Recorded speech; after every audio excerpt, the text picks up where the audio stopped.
TV બદલી નાખો, એટલું બધું બોલ્યા પેલા બી છાપું જ વાંચ્યા કરે. પછી શું થયું? વાવાઝોડું આવે, જે છે નથી ચલાવી દઈશું. એટલે ધીરજ રાખવાની. ખ્યાલ આવે? પેલો કશું જવાબ જ ના આવે, ન્યૂઝપેપર જ વાંચ્યા કરે. એટલે અમુક જીવનમાં ધીરજ રાખવી પડે. બેનો દહીં કરે આખી રાત ડોકરો ના ખોલવાનો હોય, દહીં હવારે જ થાય. ખ્યાલ આવે? દહીં જે નાખે દહીં માર્મિક વાત છે, એમાંથી ઘણું બધું બને. મૂળ વાત એક જ છે જે અશોકભાઈએ કહેલી. મૂળ ક્રીમ પ્રેમ સ્વામી આપણને જે 5 લેટીમાં આપ્યું કહીને મારી સેવા પૂરી કરું છું. 30 મિનિટનું પ્રચાર. કશી ખબર પડે કે ના પડે, કીડીઓ જ ચડે, મકોડા જ ચડે. કારણ કે મન તો અમેરિકા પહોંચી જાય, મન તો કાશ્મીર પહોંચી જાય, મન કુલ્લુ મનાલી પહોંચી જાય. એટલે આપણને માપની લક્ષ્મી એટલા માટે આપે છે કે જો ખરેખર લક્ષ્મી આપી હોય ને જો સત્સંગ ના હોય તો આપણે પૂછીએ અશોકભાઈ કઈ ગયા હતા કે બ્રહ્મદેશ. બીજા પૂછે પોપટીભાઈ કઈ ગયા હતા કે પરિવાર હાથે જાપાન ગયા છો. બીજાને પૂછે કઈ ગયા હતા કે એ ચાઇના ફરવા ગયા. એટલે આ મન ફેરોય એટલે ગુણાતીતાન સ્વામીની વાતમાં વાત છે.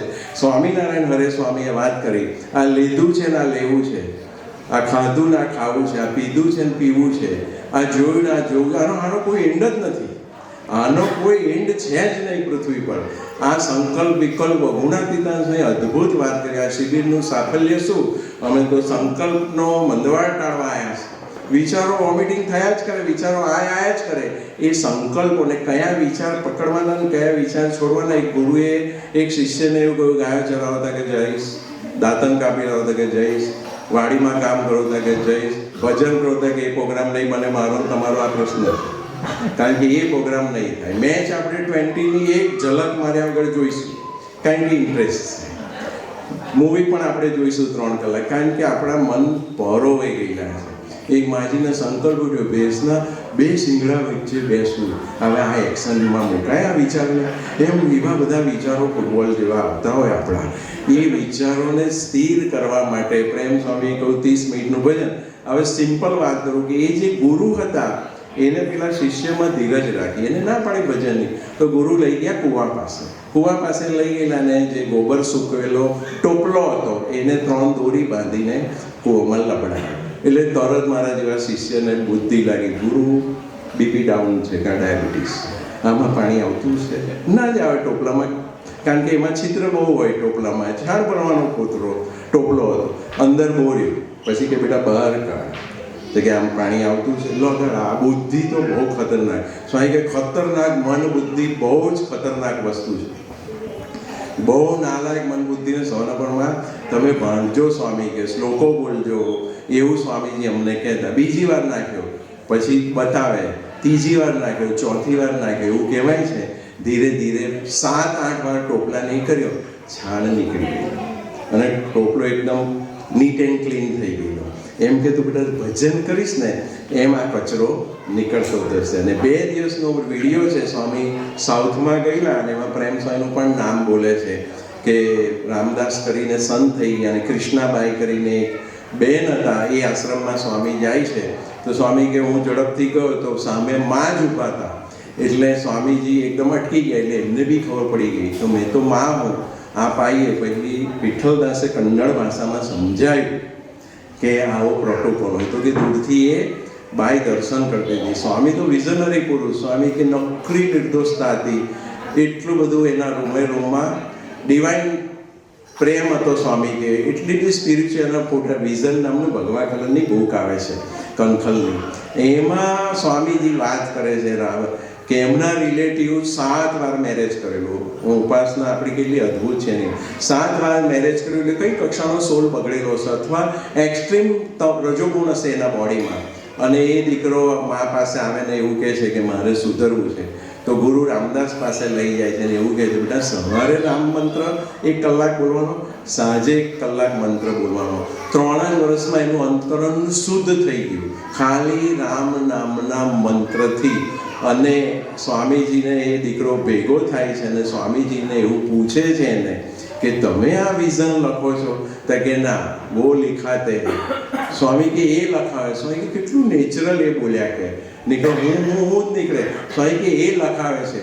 જો એ રામ નામના મંત્રથી આટલો પવિત્ર થઈ શકતો હોય તો પ્રેમ સ્વામી કહે છે 30 મિનિટ ખબર પડે કે ના મળે, સ્વામિનારાયણ આપણે ભજન કરવું છે. શિક્ષાપતિ પ્રમાણે આપણે વ્યવહાર કરવો છે. 212 શ્લોક શિક્ષાપતિ પ્રમાણે વ્યવહાર. સંત સાથે પ્રીતિ રાખવી છે. ત્રીજું વાક્ય સ્વામી બોલેલા. નિયમિત અઠવાડિક સભા ભરવી છે. BAPSના એક સાધુને મેં સાંભળ્યા તો કે યોગીજી મહારાજ એવું બોલેલા, 25,000નો નફો છોડીને આજથી 70 years પહેલા એવું બોલેલા એક શેઠને. શેઠ કેમ સભામાં ના પધાર્યા? તો કે આજે 25,000નો નફો થતો હતો એટલા માટે અમે ના. હું ઇન્ડિયન કરન્સીની વાત કરું છું. તો એ સંતે એવું કહ્યું, ટુડે એની વેલ્યુ 250 કરોડ રૂપિયા થઈ ગઈ એ કલાકની સભાની. આટલું બધું અઠવાડિક સભાનું ઇમ્પોર્ટન્ટ છે. આ અઠવાડિક સભા સામાન્ય સભા નથી. સ્વામી કેરાલામાં હતા અને જાંબાના મૂળ આનંદના કમલેશભાઈ રહેતા ફિલાડેલ્ફિયામાં, અને એની 2 દીકરીઓ છે. એક નર્સિંગનું કરે, બીજી દીકરી બીજી કોર્સ કરતી હતી. બંનેનું વેકેશન પડ્યું. બીજી દીકરી પેલી દીકરીને લઈને પિકનિકમાં જતી હતી. એટલે બરફ બહુ પડ્યો એટલે કાર જતી રહી 20 ફૂટ અંદર. આ 3 પાત્ર પૃથ્વી પર છે. તમારે વાત કરવી હતી તો હું તમને મોબાઈલ નંબર આપીશ, એના પપ્પાનો આપીશ, દીકરીઓનો નથી મારી પાસે, જોજો. અને ભગવાનની કૃપાથી એના પપ્પાને સ્વામીજીએ કેરાલાથી ફોન કર્યો. એકદમ જ હું પ્રવીણ કાકાને ફોન કરું એવું કે ભાવિકભાઈને બધા પરિવારને સરસ. તો પ્રવીણ કાકા વિચાર કરે, ચલો ભાઈ મારા જમીનને પ્રોબ્લેમ નહીં, બોસ અહીં આવી કેમ વાત કરી? આ તો એક્ઝામ્પલ આપ્યું. એટલે સ્વામીજી એવું કહ્યું, તારી બંને દીકરીઓ સેફ જઈને ફોન કટ કરી નાખી. પાછળ કોઈ જોઈ ગયો ભૂરીઓ, એને કહ્યું કે આ રીતે કાર સ્લીપ થઈ ગઈ છે. એટલે પોલીસ અહીં પહોંચી ગઈ, એમ્બ્યુલન્સ બી પહોંચી ગઈ. એક દીકરી થોડી કોમામાં નથી ગઈ, એક દીકરી તો ટોટલ કોમામાં જતી રહેલી. વાગેલું કશું નહીં અને બંને આમ બચી જ ગયેલા. અને બંનેને કરીને મને ખબર નથી પણ યુએસએમાં એવું કે અહીં આગળ ઇલેક્ટ્રિક શોર્ટ આપ્યો તો ડેડીને પૂછવું પડે. એટલે પેલી દીકરીએ નંબર આપ્યો, એટલે શોર્ટ આપ્યો એટલે એ દીકરી કોવામાંથી બહાર આવી. હવે પાછું કલાક પછી શાંત પાણીમાં આમ કાંકરી નાખે એમ સ્વામીએ કાંકરી તો કમલેશભાઈ નાખી દીધી, પણ એના ડેડી જોડે કમલેશભાઈ જોડે વાત થઈ ગઈ છોકરીની. એટલે પછી કલાક પછી સ્વામી વાક્ય બોલ્યા. અબજો રૂપિયાની હું વાત કરું છું. સ્વામી કે તારી દીકરીને પ્રારબ્ધ તો હતું જ, પણ અઠવાડિક સભા એક નહીં વીકની 2 ભરે છે અને ચોખ્ખો દશાંશ વિસાંશ કાઢે એટલે રક્ષા કરવી પડે. આ અઠવાડિક આ સામાન્ય વસ્તુ નથી. એક ચિન્મય સ્વામી કરીને અમારા સંત સ્વામીની પાસે એક યુવકને લઈ ગયા. આ ભણેલો છે, જોબ નહીં મળતી. સ્વામી કે રોટલા છે જ નહીં પ્રારંભમાં રોટલા જ નથી.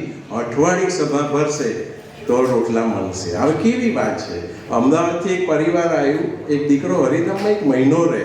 22-23 વર્ષનો દીકરો મહિનો હરિધામમાં રહે એટલે મારું પીઆરઓ ડિપાર્ટમેન્ટ, એટલે મારે તો પ્રશ્ન પૂછવો જ પડે, અલા ભાઈ તું મેરિડ છે, અહીં 1 મહિનાથી રહે છે?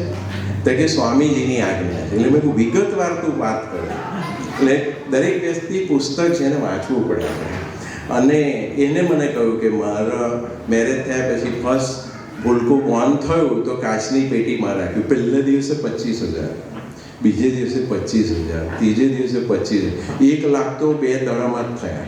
આ 25, 26, 27 ડિસેમ્બર એટલે આવવાનું. કારે કઈ ટિકિટ કપાઈ જાય નક્કી નહીં આપણી. ગભરાવતો નહીં, આ તો એક વાત છે. બિઝનેસ ક્લાસ બી નીકળી જાય. હું વાત કરું, આ તો ઇકોનોમિકની વાત કરી. અને ભગવાનની કૃપાથી પેલો દીકરાએ એના પપ્પાએ કહ્યું, સામાન્ય પરિવાર, એટલે એના પપ્પાએ કહ્યું ભાઈ હવે તું હરિધામ જાય. એટલે સ્વામી અનિર્દેશમાં બિરાજમાન હતા. એટલે કે હું સ્વામી પાસે ગયો કે મારો ત્યાં આવી લીલા થઈ છે સ્વામી, હવે કૃપા કરો, બાકી મકાન મૂકવું પડશે. 3 રૂમ કિચનનું મકાન, 1 સિટિંગ રૂમ, 2 બેડરૂમ એ મૂકવું પડશે. આવી પડે તો સ્વામી આંખો બંધ કરી દીધી. સ્વામી સમાધિમાં જતા રહ્યા. સ્વામી કંઈ બોલ્યા નહીં. એટલે એ દીકરો એવું સમજો ભજન કરવાનું. હજુ પગથિયા ઉતરે તો એની વાઈફનો ફોન આવ્યો કે દીકરો સ્વધામ. એટલે તરત પેલો દીકરો કહેવા આવ્યો કે મહારાજ એને આપણે ધામમાં લઈ લીધો. સ્વામી કે બધી વિધિ બધાઈને 1 મહિનો હરિધામ આવવાનું, એક રૂમમાં સંતોને પગે લાગવાનું, જે સેવા મળે એ કરવાની. આ તો મેં પૂછ્યું તો મને પ્રસંગ જાણવા મળ્યો. અને પછી મેં કહ્યું બીજું સ્વામીએ શું કહ્યું? કે સ્વામી સાથે 4થી મુલાકાતમાં સ્વામી એવું કહ્યું, ગયા જન્મે તેન તારા ડેડીએ આની પાસે એટલું બધું વૈતરું કરાયેલું, ઓવર ટાઈમની બહારનું કામ, એ આત્મા આવેલો, આ તો તું અમારા સત્સંગમાં છે એટલે નહીં કે પિલ્લર નીકળી જાય. પાડો તાળી, ખબર પડી હોય તો. આવા પ્રારબ્ધો લઈને આપણે આવ્યા છે, આવા ભયંકર પ્રારબ્ધો લઈને આવ્યા. એક જણો કે અમારા ઘરમાં આટલું 8મા ધોરણનું છોકરું, એને ડાયાબિટીસ, એના દાદા આવેલા, એના પપ્પા આવેલા, છોકરું પણ આવેલું, આટલી ઉંમરે ડાયાબિટીસ. કે સ્વામી આવો કેવો આત્મા અમારે ઘેર આવ્યો? તો કે તમારું આખું પરિવાર શાસ્ત્રી મહારાજ, યોગી મહારાજ વખતે લહોટવાનું જ કામ કરતા, એટલે પહેલેથી કંટ્રોલ રહે એટલે આ રોગ મૂકેલો. હવે આ તો કેટલી મોટી ફ્રેન્ચાઇઝ કરી નાખી. લહોટવાનું એટલે પ્રવીણભાઈ આમ જ કરવાનું, રાકેશભાઈ આમ જ કરવાનું, પેલા ભાઈ આમ જ કરવાનું. હવે આવા પુરુષ જ્યારે આપણે મળ્યા છે ત્યારે પ્રેમ સ્વામીએ ચોથી વાત એ કરી, ભગવાન સ્વામિનારાયણને ગુણાતીત પુરુષોના જીવનમાં ડૂબો, ખાસ કરીને ગુરુ હરિ સ્વામીના જીવનમાં ડૂબો. આ 6 વાત પ્રેમ સ્વામીએ કરેલી. આ 6 વાત પકડી એટલે તો શિબિર પૂરી થઈ ગઈ. એને કહેવાનું ના હોય તેજીને ટકોરો, તેજીને ટકોરો, એમ આવી વાત છે. આવા પુરુષો મળ્યા પછી આપણે ખરેખર આનંદમાં રહેવાનું છે, કાંઈ જ કરવાનું નથી. ખરેખર હું એવું માનું, દુનિયા જેને શોધે છે